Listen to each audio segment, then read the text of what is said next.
여러분, 고신대 병원의 설립자이시며 한국의 슈바이처라는 분이 계셨죠. 바로 장기려 박사님입니다.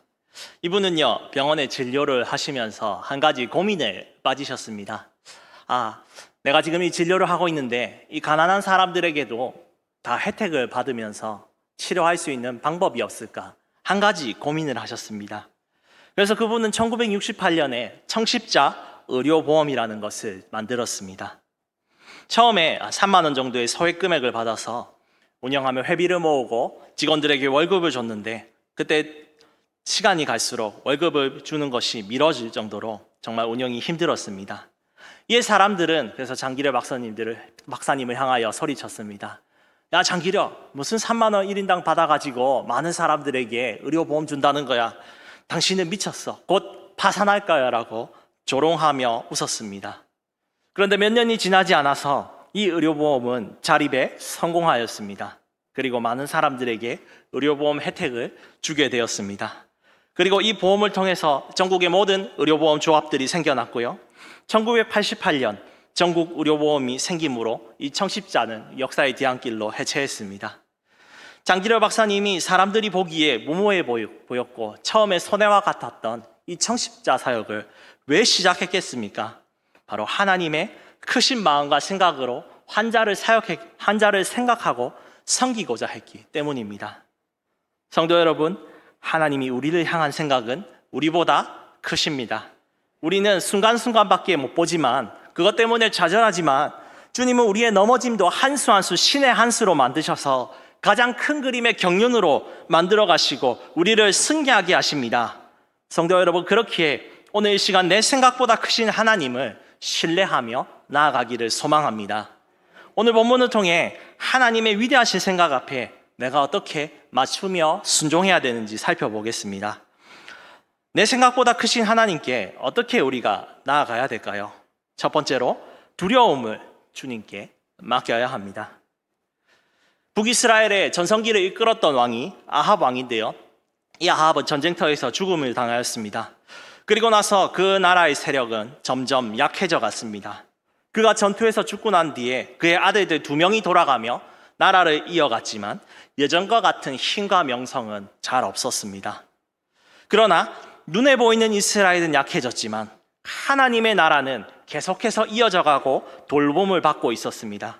왜 그럴까요? 하나님은 북이스라엘의 어두운 시대 가운데 2명의 선지자를 보내셨죠. 첫 번째로 하나님의 선지자 엘리야, 그리고 다음으로 그의 제자인 엘리사를 보내서 하나님께서 그 나라를 돌보셨습니다. 엘리사는요, 이스라엘 땅에 살며 많은 사람들에게 기적을 베풀었습니다. 북이스라엘의 어려운 상황에도 일반 백성들과 선지자 후보생들에게 크고 작은 기적을 보여주며 하나님께서 이 나라를 고치고 있다는 것을 엘리사의 기적을 통해 보여줍니다. 오늘 이 본문에서는요, 기적을 체험한 한 이방인에 대해서 소개하는데요, 그가 바로 누구냐면 이스라엘을 괴롭게 한 강대국 아람 장관 나아만이었습니다. 이 나아만은 오늘 본문 1절에 왕 앞에 크고 존귀한 자였다라고 합니다. 즉 그는 가는 전쟁의 곳곳마다 승리를 가져다주는 아람 나라의 큰 전력이고 VIP였다는 것을 말합니다. 하지만 이런 그도 나병으로 고통받고 있었는데요, 이 병은 오늘날 한센병입니다.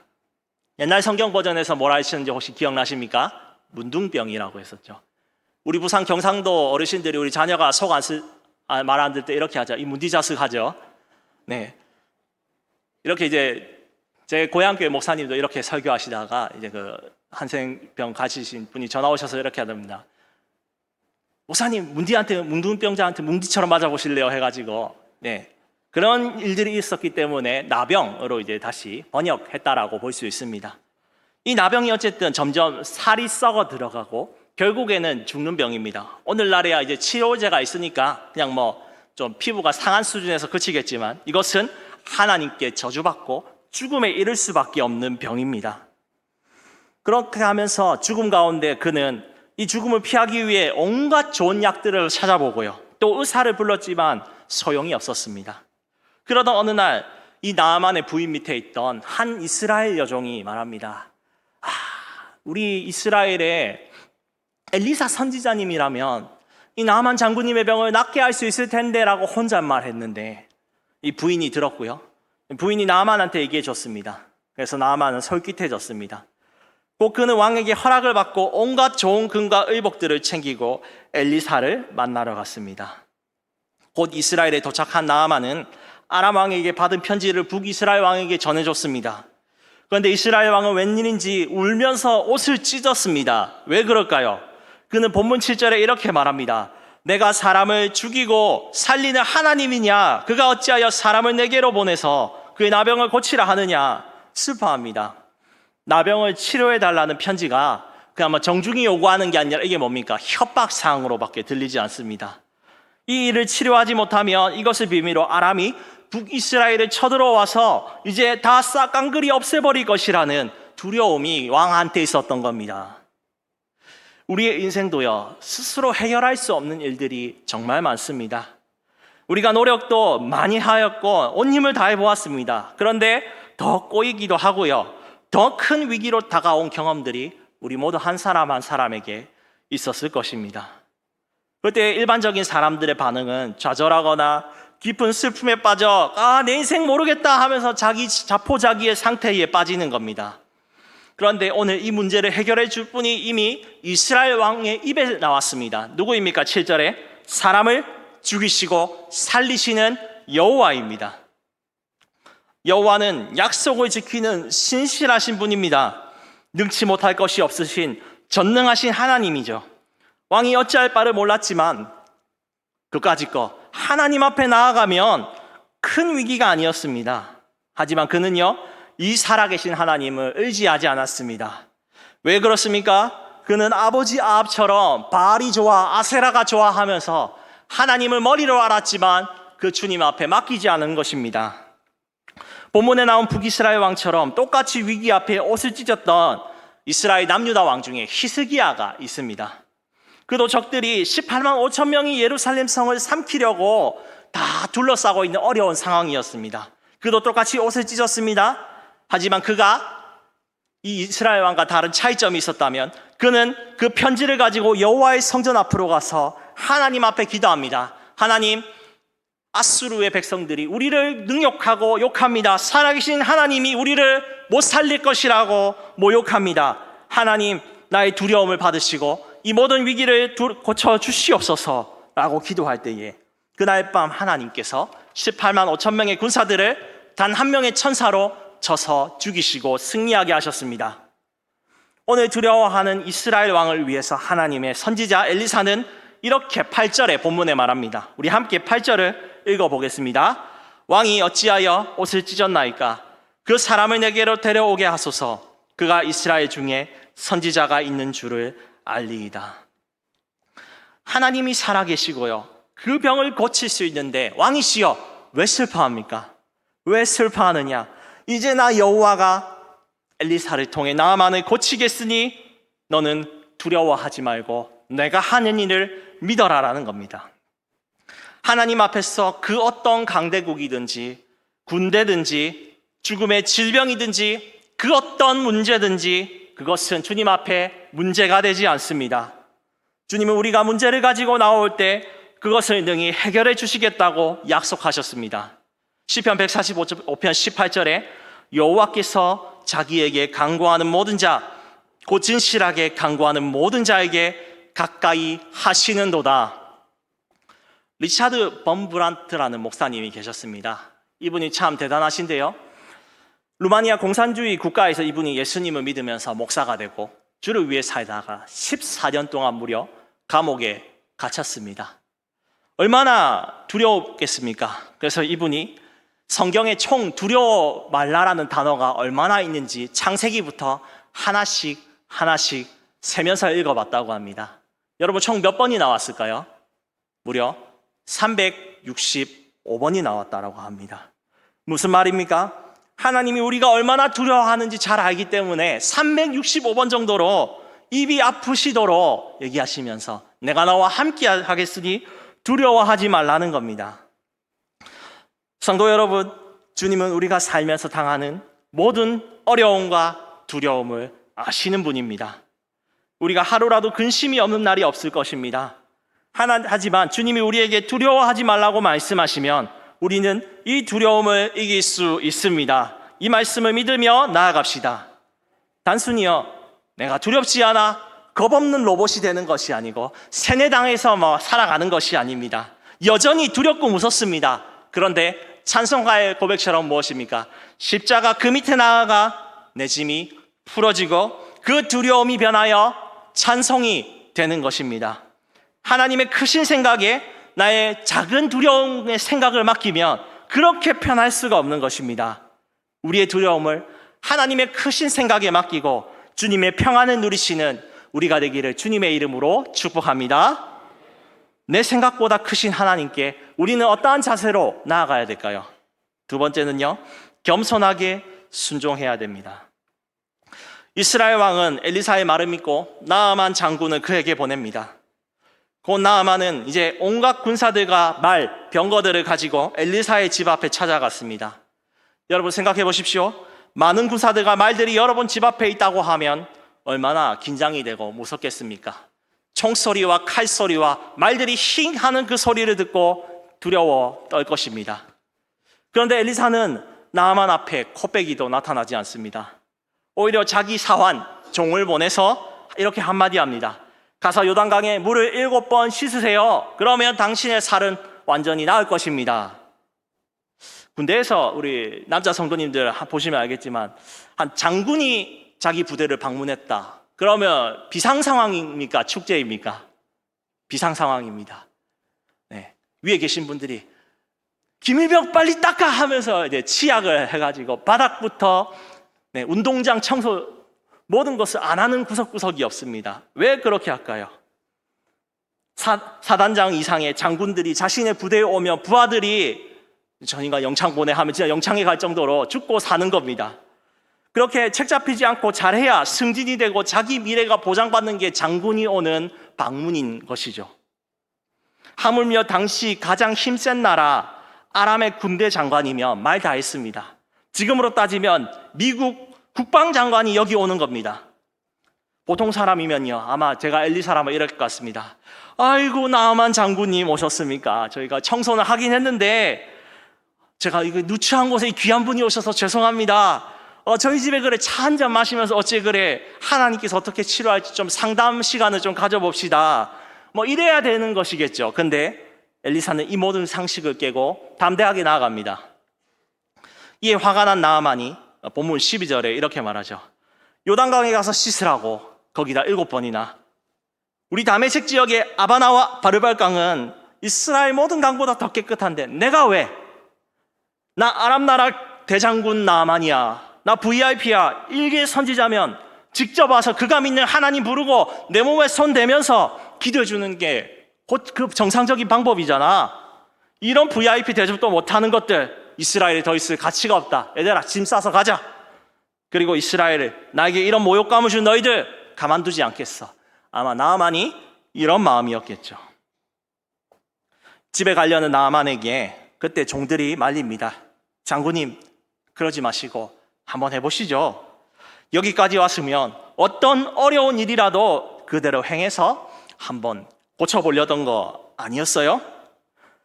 물구나무를 30분 서라 하면 서고 된장에 코에 발라가지고 일주일 동안 살라 그래도 하셨을 거잖아요. 그런데 그것보다 더 쉽게 요단강에 단순히 7번 당구를 하잖아요. 쏘갔다면 가가지고 혼내든지 일단 한번 해봅시다 이렇게 간청했을 것입니다. 이에 나아만은 정말 엘리사의 말대로 요단강에 7번 물을 씻었습니다. 그러자 그때 하나님 말씀에 놀라운 일들이 생겨나는데요. 우리 본문 14절을 한 목소리로 한번 읽어보겠습니다. 나아만이 이에 내려가서 하나님의 사람의 말대로 요단강에 7번 몸을 잠그니 그의 살이 어린아이의 살같이 회복되어 깨끗하게 되었더라. 아멘. 나아만은 신하들의 타이반 또 자의반으로 말씀에 어쨌든 순종했습니다. 그러자 그의 피부가 어린아이처럼 회복된 것입니다. 그 어떤 좋은 약으로도 그 어떤 좋은 명의로도 살릴 수 없었던 그의 피부와 생명이 하나님의 말씀에 순종했더니 다 나은 것입니다. 무엇 때문에 나은 것입니까? 바로 하나님의 말씀에 능력과 힘이 있기 때문입니다. 주님은 말씀으로 이 세상을 만드시고 우리를 창조하셨습니다. 비록 사람이 죄를 지어 죽었고 나병보다 더 큰 죄의 병으로 모두 죽었지만 하나님은 말씀이신 그리스도 예수 그리스도를 보내서 누구든지 그를 믿는 자마다 영생을 얻게 하셨습니다. 그렇기에 우리가 해야 될 일이 무엇입니까? 겸손하게 순종하는 것입니다. 시간과 공간을 초월하여 역사하시는 하나님의 말씀, 2000년이 지난 오늘 이야기, 멈춘 이야기가 아니라 오늘날도 역사하시는 그 능력의 그리스도의 말씀에 우리가 순종하는 것입니다. 그럴 때 주님께서 그 사람을 통하여서 하나님의 크신 생각의 말씀이 나타나게 하는 것입니다. 후에 예수님은 나아만이 낳은 사건에 대해서 이렇게 말씀하십니다. 또 선지자 엘리사 때에 이스라엘에 많은 나병 환자가 있었으되 그 중에 한 사람도 깨끗함을 얻지 못하고 오직 수리아 사람 나아만 뿐이었느니라. 나아만 당시에도 또 동일하게 많은 나병 환자들이 있었습니다. 그러나 그들은 엘리사에게 찾아가지 않았습니다. 내 삶은 원래 이래. 나는 하나님께 저주받았어. 비관하고 죽었습니다. 그러나 오직 한 사람 나아만만이 말씀에 순종하며 그대로 행하여 자기의 병이 고쳐진 것입니다. 처음에 이스라엘에 올 때 환자가 아니라 장군으로 왔는데 환자의 마음으로 이제 나아가 순종할 때 주님이 그 병을 고쳐주신 것입니다. 오늘도 하나님은 우리의 문제를 해결해 주기를 원하시며 우리가 그 말씀에 순종하는 것을 바라보십니다. 성도 여러분, 그렇게 하나님이 우리에게 주시는 말씀이 다 각자 있습니다. 그것을 내 힘으로 해결하는 것이 아니라 그 말씀에 순종함으로 하나님이 일하시는 것을 보시는 우리가 되기를 축복합니다. 그것을 보기 위해서 한 번 해서 안 되네라고 떠나는 것이 아니라 요단강에 7번 하듯이 지속적으로 순종하고 주께서 그 말씀을 이루시는 그날까지 겸손하게 나아가는 우리가 되기를 소망합니다. 또 한 가지 살펴볼 수 있는 것은요, 우리가 사람 앞에서는 담대하고 하나님 앞에서 겸손하는 것입니다. 우리는 해결사 주님을 모시는 하나님의 종들입니다. 많은 사람들이 정치의 지도자들, 자신들의 회사 상관들에게 필요 이상으로 과잉 충성합니다. 왜냐하면 그렇게 해야 나의 삶을 그들이 좋게 만들어 줄 것이라고 생각하기 때문입니다. 그러나 우리는 진정 우리 삶을 책임져 주시고 복 주시는 하나님만을 두려워하고 사람들에게는 담대해야 됩니다. 엘리사처럼 우리는 생명의 복음을 가졌습니다. 엘리사는 나병을 낫게 했지만 우리는 죄의 죽음이라는 병을 낫게 할 수 있는 복음의 능력을 가진 사람들입니다. 그렇기 때문에 우리가 만나는 사람들, 여기에 구청장이 오시든지 설령 대통령이 오시든지 그 누가 오시든지 우리는 복음의 선지자로서 담대하게 사람 앞에 서기를 소망합니다. 그러면 우리가 가진 복음을 얘기할 때에 그들이 하나님을 알고 믿게 되는 그 역사가 일어날 줄 믿습니다. 종의 마음으로 주님의 말씀에 순종하고 사람들에게 담대하게 복음을 증거하는 하나님의 사람들이 되기를 주님의 이름으로 축복합니다. 나의 생각보다 크신 하나님께 우리는 어떻게 나아가야 될까요? 마지막은요, 진실한 신앙 고백으로 나아가야 됩니다. 나아만은 그동안 자신이 무시했던 이스라엘의 하나님이 그 어떤 신보다 위대하고 유일한 신이라는 걸 깨달았습니다. 왜 그렇습니까? 그 어떤 신도 고치지 못했던 나의 나병을 여호와만이 고쳐준 겁니다. 이에 그는 이전에 장군으로서 교만한 모습이 없고 엘리사 앞에 겸손하게 서면 15절에 말합니다. 내가 이제 이스라엘 외에는 온천하에 신이 없는 줄 아나이다. 청하건대 당신의 종에게서 예물을 받으소서 하니. 전에는 나 VIP 나아만이라 했는데 지금 이 본문에 보면 어떻습니까? 당신의 종이라고 합니다. 하나님의 위대한 선지자 앞에 나는 아무것도 아닌 존재라는 걸 깨달은 겁니다. 그렇게 하며 이 모든 예물을 드리고 싶어하는 그의 변화된 모습이 나타나죠. 그런데 엘리사는요, 이 그의 호의에 다르게 전혀 반응하는데요, 16절에 이렇게 말씀합니다. 우리 함께 한번 읽어보겠습니다. 이르되 내가 섬기는 여호와께 살아계심을 두고 맹세하노니 내가 그 앞에서 받지 아니하리라 하였더라. 나아만이 받으라고 강권하되 그가 거절하니라. 엘리사는요, 수많은 억만금을 보았습니다. 비싼 옷을 보았습니다. 이게 있다면 선지자 생활하는데 아무 불편이 없고 같이 선지자 생활하는 후보생들도 같이 배불리 먹을 수 있다. 그런 생각도 들었을 겁니다. 그런데 그는 그렇게 하지 않았습니다. 왜 그렇습니까? 바로 여호와께서 살아 계시기 때문입니다. 하나님이 나아만을 불쌍히 여기셔서 그를 낫게 해주신 것이지 결코 내가 치료한 것이 아니고 나는 이 살해금을 받을 수 없다 라는 신앙의 고백으로 나아간 겁니다. 또요, 하나님의 은혜는 행위가 아니라 거저 주어진 값없는 것입니다. 여기에 자기가 돈과 의복을 받으면 어떻게 되겠습니까? 야, 하나님 믿으면 뭐 돈 바치고 이러네 라고 나아만이 값없이 주시는 하나님의 은혜를 깨달을 수가 없는 겁니다. 우리가 믿는 것을 정리한 이것을 일명 신앙 고백이라고 합니다. 이것이 우리 것이 되기 위해 필요한 것이 무엇일까요? 입술로 고백하며 암기하고 의미를 되새깁니다.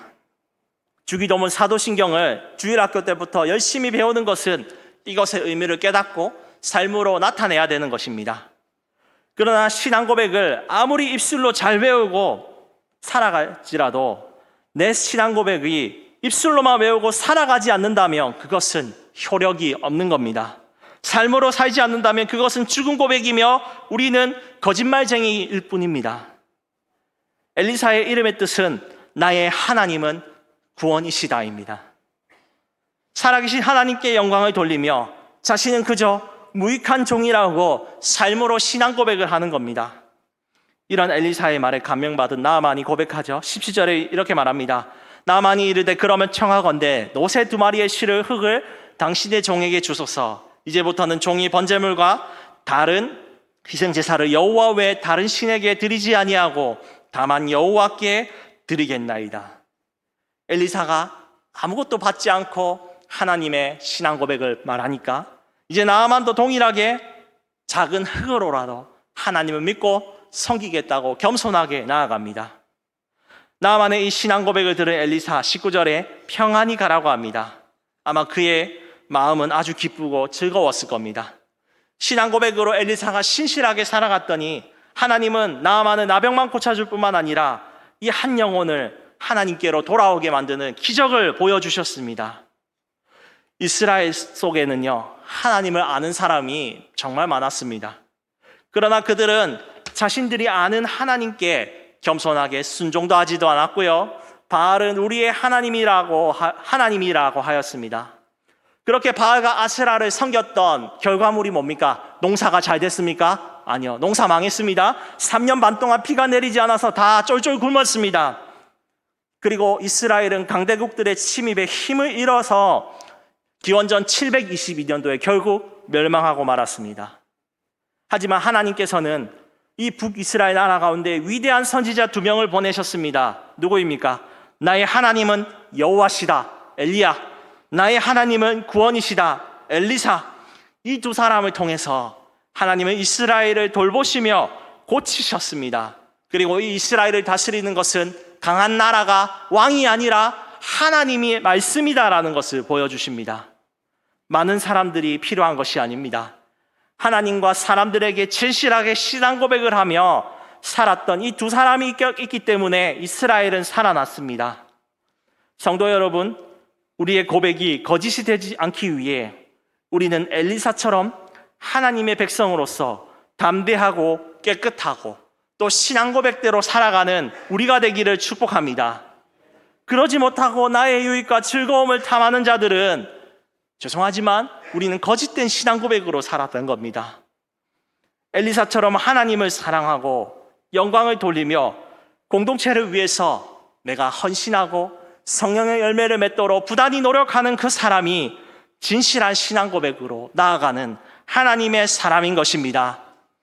우리 수종교회 공동체가 거룩한 제자 공동체가 되기 위해서 필요한 것은 하나님 앞에 진실한 신앙 고백으로 살아가는 한 사람을 통해서임을 믿으시기를 바랍니다. 제가 참 그렇게 못 살았던 것 같습니다.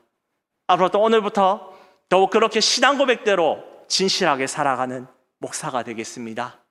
우리 함께 진실한 신앙 고백대로 사는 자들이 되어서 주님의 거룩한 제자 공동체 되기를 주님의 이름으로 축복합니다. 하나님은 우리의 생각보다 크십니다. 우리의 모든 것, 실수하는 것들, 또 지나보면 부끄러운 것들, 우리에게는 부끄러운 것들이지만 하나님께서는 모든 것이 은혜이며 우리를 가장 선으로 바꾸시는 신의 한 수 한 수들이십니다. 이 크신 하나님의 생각 속에 우리가 오늘 순종하며 맞춰갈 본문의 세 가지 교훈들을 기억하기 원합니다. 우리에게 있는 두려움이 있습니다. 하지만 그 두려움 하나님께 맡기십시오. 하나님은 능히 우리의 문제를 해결해 줄 수 있지만 우리는 두려움과 불신에 빠져 하나님을 신뢰하지 못할 때가 있습니다. 그러나 믿음을 가지고 주님께 한 발짝 나아오며 끈질기게 신뢰하며 기도할 때 우리의 문제를 능히 해결해 주실 줄 믿습니다. 생명의 말씀 앞에 겸손히 순종하십시오. 나아만은 교만하여 자칫 치유받지 못할 뻔했습니다. 하지만 신하들의 강구로 장군의 모습이 아니라 겸손한 환자로서 하나님께 순종할 때에 그는 회복되었습니다. 우리가 하나님 앞에 가져야 될 마음입니다. 주님께 나아가 겸손히 나아갑시다. 겸손한 자는 먹고 배부를 것이며 여호와를 찾는 자는 그를 찬송할 것이라. 너희 마음은 영원히 살지어다. 진실한 신앙 고백으로 살아갑시다. 엘리사는 만약 나아만이 억만금을 받았다면 몇 년간 식생활에 문제가 없었겠죠.